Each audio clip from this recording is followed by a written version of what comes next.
Donc, je vais commencer par un mot de prière. Prions. Seigneur, je te remercie pour toutes tes bénédictions. Je te remercie parce que tu es un grand Dieu. Et je te remercie pour cette Église. Je te remercie pour l'opportunité de parler ici, devant tout le monde. Et je te prie surtout que tu me guides et que tu mets les bonnes paroles dans ma bouche pour que je puisse prêcher fidèlement ta parole. Tout cela, je prie au nom de ton Fils, Jésus-Christ. Amen. Donc, bonjour tout le monde. Aujourd'hui, je vais parler de la guerre spirituelle contre le diable, la chair et le monde. Et en fait, je me suis inspiré d'un livre que j'ai lu, ça fait peut-être un an. C'est Sophie qui me l'avait donné en cadeau, Live No Lies. C'est un livre de John Mark Comer. Et traduit en français, ce serait « Ne vivez pas un mensonge, reconnaître et résister les trois ennemis qui sabotent votre paix ». J'ai beaucoup apprécié ce livre parce qu'il fait référence non seulement à la Bible, mais aussi à la politique, l'histoire, la culture, etc. Et tout cela dans le but de guider le chrétien dans la guerre spirituelle. Pourquoi parler de guerre spirituelle?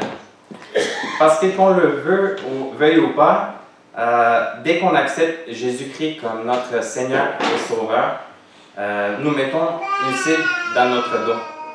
Que l'on se trouve au travail, à l'école ou dans les médias, on peut ressentir les attaques contre les chrétiens. Il faut prêt à faire face aux mensonges du monde, aux moqueries et aux blasphèmes. Jésus, par contre, il ne nous demande pas de faire une croisade, de s'armer avec des fusils et d'attaquer un pays quelconque. Nos ennemis ne sont pas physiques. Éphésiens 6:12 nous dit « Car nous n'avons pas à lutter contre la chair et le sang, mais contre les dominations, contre les autorités, contre les princes de ce monde de ténèbres, contre les esprits méchants dans les lieux célestes. » Et si nous décidons de partir à la guerre, il faut connaître tout d'abord notre ennemi afin de faire un plan avant de passer à l'attaque. Donc les trois ennemis dont je vais parler aujourd'hui, c'est le diable, la chair et le monde. En commençant par le diable, il est ce que Jésus appelle le père des mensonges. Jean 8:44 dit « Vous avez pour père le diable, et vous voulez accomplir les désirs de votre père. Il a été meurtrier dès le commencement, et il ne se tient pas dans la vérité, parce qu'il n'a pas de vérité en lui. Lorsqu'il profère le mensonge, il parle de son propre compte, car il est menteur et le père du mensonge. Il est aussi appelé le prince de ce monde, car on sait qu'il a une certaine autorité que Dieu lui a accordée. Passons à l'histoire de Job et comment Dieu a permis au diable de mettre Job à l'épreuve. Jean 10:10 dit de lui « Le voleur ne vient que pour dérober, égorger et détruire. Moi je suis venu afin que les brebis aient la vie et qu'elles soient dans l'abondance. » Donc, on comprend rapidement que malgré que le diable est un être spirituel, il n'est pas un être bienveillant. Au contraire, il est en guerre avec Dieu et tout ce qui est bon, beau et vrai. Au lieu de construire, il cherche à détruire. Il veut amener le plus d'âmes possible vers la perdition. Et sa méthode préférée pour accomplir cela, c'est le mensonge. Comme nous avons lu un peu plus tôt, il ne se tient pas dans la vérité. Alors, comme Pilate, nous pouvons demander, qu'est-ce que la vérité? Nous pouvons dire que la vérité est la réalité telle qu'elle est. Les faits qui ne changeront pas selon nos sentiments, nos opinions ou ce qui nous semble raisonnable. Par contre, notre perception de la réalité peut changer. Nous faisons tous des cartes mentales de la vérité, de ce qui est moral, de la vie après la mort, du but de la vie. Par contre, si vous avez déjà utilisé un GPS, vous savez que, au moins dans le temps, si vous ne mettez pas à jour votre logiciel, vous risquez de vous égarer. Il m'est arrivé déjà quand je venais de faire mon permis de conduire, j'allais au travail et là je suis sur mon chemin habituel, mais je tombe sur des travaux de route. Puis là je ne sais pas quoi faire, puis ça m'amène vers une autre place et ce que j'ai fait, j'ai sorti le GPS tout de suite, mais il n'était pas à jour, il ne connaissait pas les détours et au final je suis arrivé au travail 1 heure en retard. Mais tout cela, c'est pour illustrer que notre carte mentale, des fois, peut heurter la vérité. Lisons Genèse 3, 1 à 5. Le serpent était le plus rusé de tous les animaux des champs que l'Éternel Dieu avait fait. Il dit à la femme, « Dieu a-t-il réellement dit, vous ne mangerez pas de tous les arbres du jardin? » La femme répondit au serpent, « Nous mangerons du fruit des arbres du jardin. Mais quant au fruit de l'arbre qui est au milieu du jardin, Dieu a dit, vous n'en mangerez point et vous n'y toucherez point, de peur que vous ne mouriez. » Alors le serpent dit à la femme, « Vous ne mourrez point, mais Dieu sait que le jour où vous en mangerez, vos yeux s'ouvriront et que vous serez comme des dieux, connaissant le bien et le mal. » Nous pouvons voir comment le diable essaie de défaire notre conception de la réalité. Il questionne, il sème le doute et il ment. Et si nous acceptons ces mensonges comme vrais, nous devenons ses esclaves. Mais heureusement, par Jésus, nous avons la délivrance. Jean 8, 31 à 32 dit, « Alors Jésus dit aux Juifs qui avaient mis leur foi en lui, « Si vous vous attachez à la parole que je vous ai annoncée, vous êtes vraiment mes disciples. Vous connaîtrez la vérité et la vérité fera de vous des hommes libres. » Ainsi, le diable vise à créer une illusion, une perception tordue de la réalité afin de nous tromper. Et les mensonges les plus crédibles sont ceux qui contiennent 95% de vérité. Par exemple, quand on travaille beaucoup, il faut prendre un petit peu de temps pour relaxer. Pourquoi pas avec un petit verre de vin? Du vin rouge parce qu'ils disent que c'est bon pour le cœur. Et là, je finis mon verre et je vois mon ami qui rentre. Et lui aussi, il s'est servi un verre, il veut faire un toast. Je vais me servir un deuxième verre, pourquoi pas? Et parce que le vin est vraiment bon, je pense qu'on peut se servir un troisième verre. Ensuite, un quatrième, un cinquième. Et au final, on se ramasse le lendemain avec un gros mal de tête et une autre journée de perdu. Donc, pour être efficace, les mensonges du diable ne peuvent pas être aléatoires. Au contraire, ils font appel à nos désirs, ce qui est notre nature charnelle. Avez-vous déjà entendu des choses comme « suis ton cœur, fais ce que tu veux » ou « fais ce que tu aimes ». Nous avons tous notre propre vérité. Ce sont des idées qui peuvent sembler bonnes pour nous, mais en fait, elles sont très dangereuses, car elles nous mènent à la ruine. Alors, comment pouvons-nous résister à un adversaire aussi rusé? En prenant comme exemple notre Sauveur Jésus. Rappelons-nous comment il a résisté le diable dans le désert. Si nous étudions Matthieu 4, 1 à 11, nous pouvons voir que Jésus avait jeûné 40 jours et 40 nuits avant d'être tenté par le diable. Le jeûne n'est plus vraiment une pratique dans l'Église moderne, mais il y a sûrement un bénéfice de se détacher de notre nature charnelle et de nourrir notre esprit plutôt que notre corps. Deuxièmement, la réponse de Jésus était toujours par les Écritures. Le champ des batailles du combat spirituel se situe dans nos pensées. Si nous lisons et nous méditons quotidiennement la Bible, nous serons bien armés pour répondre aux attaques du diable. Romains 8, 6 à 8 dit « Et l'affection de la chair, c'est la mort, tandis que l'affection de l'esprit, c'est la vie et la paix. Car l'affection de la chair est inimitié contre Dieu, parce qu'elle ne se soumet pas à la loi de Dieu, et qu'elle ne le peut même pas. Or, ceux qui vivent selon la chair ne sauraient plaire à Dieu. À quoi pensez-vous pendant la journée?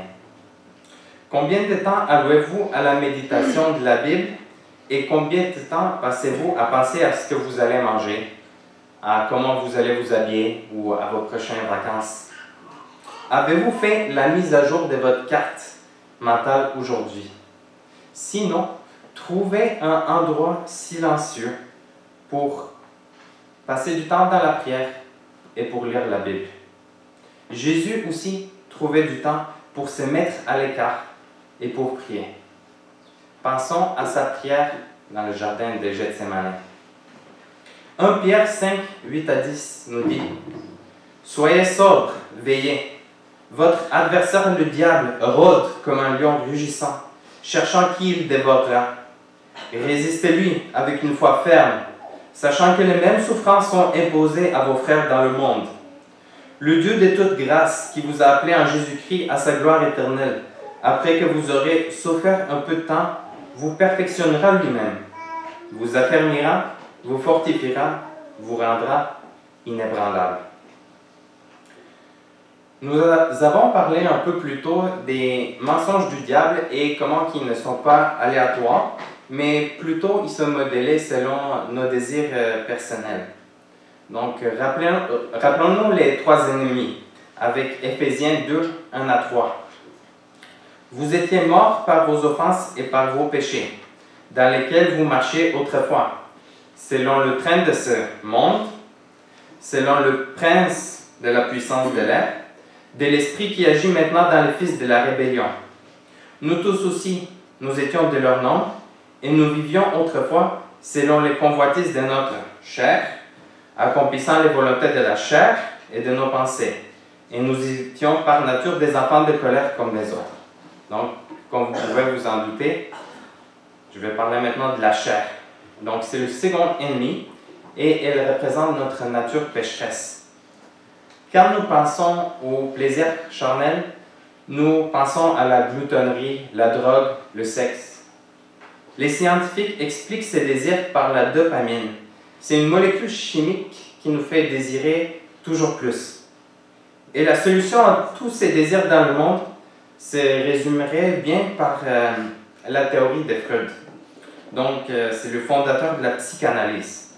Et selon lui, nous sommes malheureux car quelqu'un a réprimé nos désirs à un certain stade de notre vie. Alors, la conséquence de ce genre de pensée est que chacun crée son propre code de morale, nous devenons notre propre Dieu et nous finissons encore avec les fameux « suis ton cœur » qui sont répétés jusqu'à nous faire vomir par les films de Disney. La chair est tellement puissante que dans notre société, qu'au Canada, depuis 2022, il est illégal d'offrir ce qu'on appelle la thérapie de conversion. Qu'est-ce que ça veut dire? C'est illégal de prêcher aux homosexuels la repentance dans nos églises, comme sous forme de thérapie, et ce, même si c'est eux-mêmes qui cherchent cette thérapie-là. Voyez-vous à quel point la chair dicte nos vies si nous sommes dans le monde? Toutefois, si nous sommes sauvés, le Saint-Esprit habite en nous et nous attire vers une relation avec Dieu. Et nous découvrons que malgré notre nature charnelle, nous pouvons avoir la victoire par Jésus. Galates 5 nous montre le contraste de la liberté avec Jésus versus l'esclavage de la chair. Galates 5, 1 et les versets 13 à 17. C'est pour la liberté que Christ nous a affranchis. Demeurez donc fermes et ne vous laissez pas mettre de nouveau sous le joug de la servitude. Frères, vous avez été appelés à la liberté. Seulement, ne faites pas de cette liberté un prétexte de vivre selon la chair, mais rendez-vous par la charité, serviteurs les uns des autres. Car toute la loi est accomplie dans une seule parole, dans celle-ci. Tu aimeras ton prochain comme toi-même. Mais si vous vous mordez et vous dévorez les uns les autres, prenez garde que vous ne soyez détruits les uns par les autres. Je dis donc, marchez selon l'esprit, et vous n'accomplirez pas les désirs de la chair. Car la chair a des désirs contraires à ceux de l'esprit, et l'esprit en a des contraires à ceux de la chair. Ils sont opposés entre eux, afin que vous ne fassiez point ce que vous voudriez. Nous pouvons voir par cet extrait que l'amour envers nos proches est l'accomplissement de toute la loi, non l'amour du soi, ni l'amour de la chair. Ce que la culture nous dit est de faire ce que nous voulons. Nous entendons souvent vivre et laisser vivre tant que ça ne fait pas mal à quelqu'un. Sauf que dans une société où chacun est son propre Dieu, nous n'avons pas tous les mêmes définitions de ce qui est moral. Si nous continuons de lire dans Galates, nous pouvons voir la différence entre les œuvres de la chair et les œuvres de l'esprit. Galates 5, 19 à 23. Or, les œuvres de la chair sont manifestes. Ce sont l'impudicité, l'impureté, la dissolution, l'idolâtrie, la magie, les inimitiés, les querelles, les jalousies, les animosités, les disputes, les divisions, les sectes, l'envie, l'ivrognerie, les excès de table et les choses semblables. Je vous dis d'avance, comme je l'ai déjà dit, que ceux qui commettent de telles choses n'hériteront point le royaume des dieux.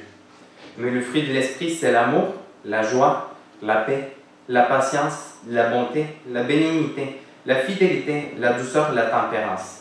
La loi n'est pas contre ces choses. Donc, la vraie liberté n'est pas de faire peu importe ce qu'on veut. Toutes les dépendances commencent par le choix de faire plaisir à la chair. Et ensuite, la dépendance peut prendre possession de notre vie. La vraie liberté réside dans le choix d'un Seigneur qui nous aime et de lui obéir pleinement. Toutefois, même lorsqu'on est sauvé, on peut être tenté par notre chair et par notre nature pécheresse. Parfois, nous ne sommes pas assez forts pour résister à la tentation. Dans ce cas, il faut laisser l'Esprit faire son travail en nous. Galates 5, 24 à 25 dit « Ceux qui sont en Jésus-Christ ont crucifié la chair avec ses passions et ses désirs. Si nous vivons par l'Esprit, marchons aussi selon l'Esprit. » Mais qu'est-ce que ça veut dire marcher selon l'Esprit? Romains 8, 5 nous dit que vivre selon l'Esprit, ça veut dire de s'affectionner aux choses de l'Esprit. Et je ne parle pas d'une affection comme d'un état émotionnel lorsqu'on est attiré à quelqu'un. Je parle plutôt d'un amour pratique. Donc pour marcher selon l'Esprit, nous devons constamment et quotidiennement nous exercer dans les pratiques de Jésus que nous avons abordées plus tôt. Afin de combattre les convoitises de la chair, les premiers chrétiens pratiquaient aussi la confession, ce qu'on voit très rarement dans nos églises baptistes malheureusement. Je tiens à différencier la confession de celle pratiquée dans l'Église catholique. Lisons Jacques 5, 16. « Confessez donc vos péchés les uns aux autres et priez les uns pour les autres, afin que vous soyez guéris. La prière fervente du juste a une grande efficace. » En effet, confesser nos péchés à un ami proche de l'Église peut avoir un effet libérateur et protecteur en évitant les rechutes. Dieu ne veut pas que nous devenions des guerriers solitaires, mais plutôt que nous nous aidions les uns les autres dans notre marche spirituelle. Le troisième ennemi que nous allons aborder est le monde. Le monde dans la Bible peut signifier l'univers et tous les humains sur Terre, comme dans Jean 3,16, mais aussi un système d'idées, de valeurs morales et pratiques, et normes sociales qui est ancré dans une culture corrompue par la rébellion contre Dieu et la redéfinition du bien et du mal. Jean 15, 18 à 19 dit « Si le monde vous haït, sachez qu'il m'a haï avant vous. Si vous étiez du monde, le monde aimerait ce qui est à lui. Mais parce que vous n'êtes pas du monde, et que je vous ai choisi du milieu du monde, à cause de cela, le monde vous haït. » Dans ce verset, nous voyons ce monde qui haït les chrétiens, étant les élus de Christ. Donc, nous ne parlons pas de l'univers en sang cosmique ou même des humains nécessairement. Nous pouvons voir le monde en action dans une société où on appelle le mal bien et le bien mal. Un exemple, c'est récemment, peut-être vous avez entendu dans les nouvelles, à New York, il y a un PDG d'une compagnie d'assurance qui s'est fait assassiner dans la rue, juste comme ça. Et ce qui est arrivé par la suite, sur Internet, les gens l'ont célébré comme s'il était un héros. Son motif serait que ce PDG, ces compagnies d'assurance, ils usent des gens, donc ils profitent des gens et ils ne s'occupent pas vraiment des gens qui sont malades. Mais au final, cette personne-là, son meurtrier, il a juste commis un meurtre. Il a décidé de faire la justice tout seul. Et on peut voir comment le monde il peut rendre vraiment les gens fous. Un autre exemple que je peux donner, c'est l'avortement. Souvent, on représente l'avortement comme un acte d'empowerment, de libération, un droit humain. Mais au final, ça reste que c'est un meurtre. Ils essaient d'atténuer la gravité de cet acte. Mais c'est une forme de sacrifice moderne à l'autel de l'amour du soi. Ésaïe 5,20 dit « Malheur à ceux qui appellent le mal bien et le bien mal, qui changent les ténèbres en lumière et la lumière en ténèbres, qui changent l'amertume en douceur et la douceur en amertume. » Le Canada fait partie du monde occidental et peut être appelé une société post-chrétienne. Ce sont les pays qui, historiquement, ont une grande influence chrétienne, mais qui, avec le temps, ont décidé, malheureusement, de rejeter Dieu. Plusieurs pays occidentaux tombent dans cette catégorie. Nous pouvons parler des États-Unis, le Royaume-Uni, les Pays-Bas. Cette société occidentale essaie de retenir les bienfaits d'une société chrétienne sans se soumettre à Dieu. Nous entendons souvent parler d'injustice, de racisme, de discrimination, et malgré tout, nous sommes de plus en plus divisés et une société de plus en plus violente. Le problème des sociétés occidentales est que sans qu'il y ait une repentance de toute la société, il ne peut pas y avoir un changement. Toutefois, en tant que chrétiens, nous vivons au milieu de cette société et nous ne pouvons pas toujours rester immuns à ces idées. Il y a une attirance qui est souvent douce, mais constante et difficile de résister. C'est à cause de cela qu'il est important de faire attention à ce que nous consommons comme médias ou divertissement.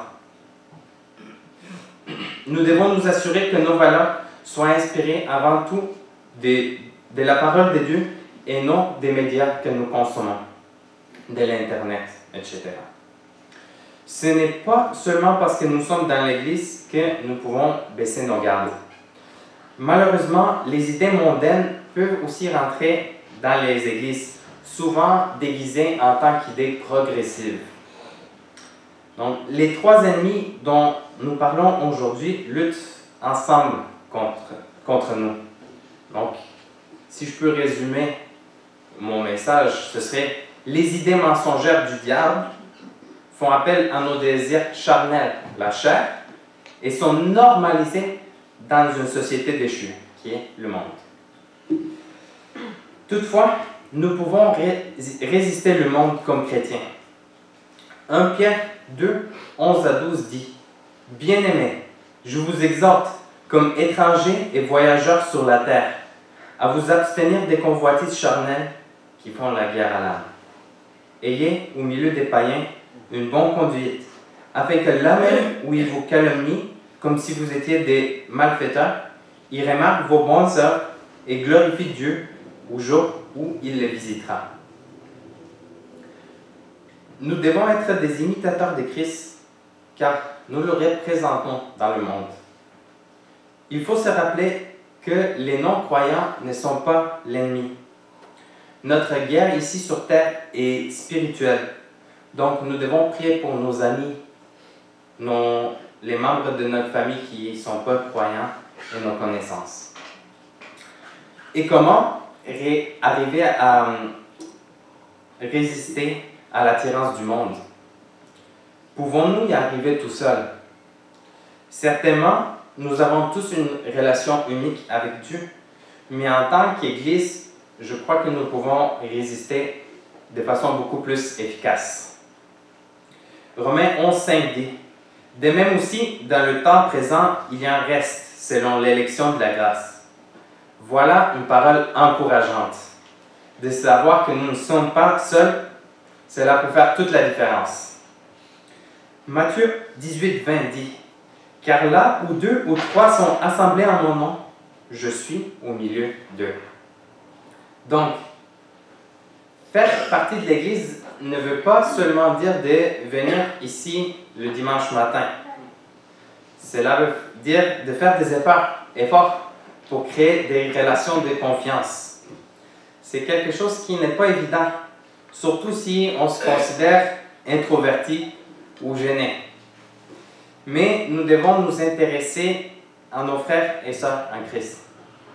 Nous devons chercher à nous instruire, corriger, à encourager les uns les autres et de confesser nos péchés.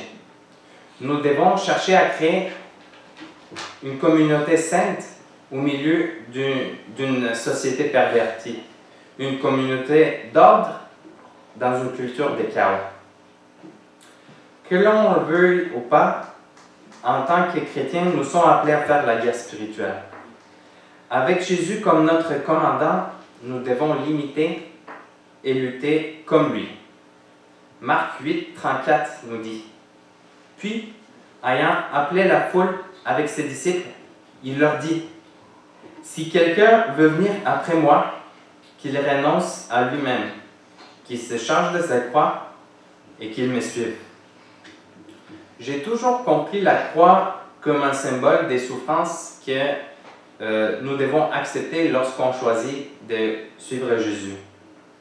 Mais l'auteur du livre nous montre aussi un autre sens de la croix que nous devons porter.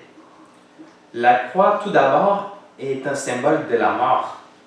Et donc, en tant que chrétiens, nous devons être prêts à mourir pour Dieu. C'est assez intense. Mais c'est ce qui est arrivé à plusieurs des disciples de Jésus qui ont été persécutés et tués pour leur foi. Nous espérons que nous ne serons pas tués comme des martyrs, mais nous devons tous mourir dans la chair et vivre pour Dieu. Galates 2:20 dit: j'ai été crucifié avec Christ, et si je vis, ce n'est plus moi qui vis, c'est Christ qui vit en moi. Si je vis maintenant dans la chair, je vis dans la foi au Fils de Dieu, qui m'a aimé et qui s'est livré lui-même pour moi. Avons-nous le courage de crucifier notre chair et laisser Christ vivre en nous? Faisons-nous des choix qui nous éloignent du plan parfait de Dieu pour notre vie? Est-ce qu'il y a des distractions qui nous font dévier du chemin que Jésus a préparé pour nous? Ce sont des questions que nous devons nous poser. Pour continuer avec l'appel que Jésus nous a fait dans Marc 8:35, car celui qui voudra sauver sa vie la perdra, mais celui qui perdra sa vie à cause de moi et de la bonne nouvelle la sauvera. C'est tout. Je vais clôturer pour un mot de prière. Seigneur, je te remercie parce que tu es un grand Dieu.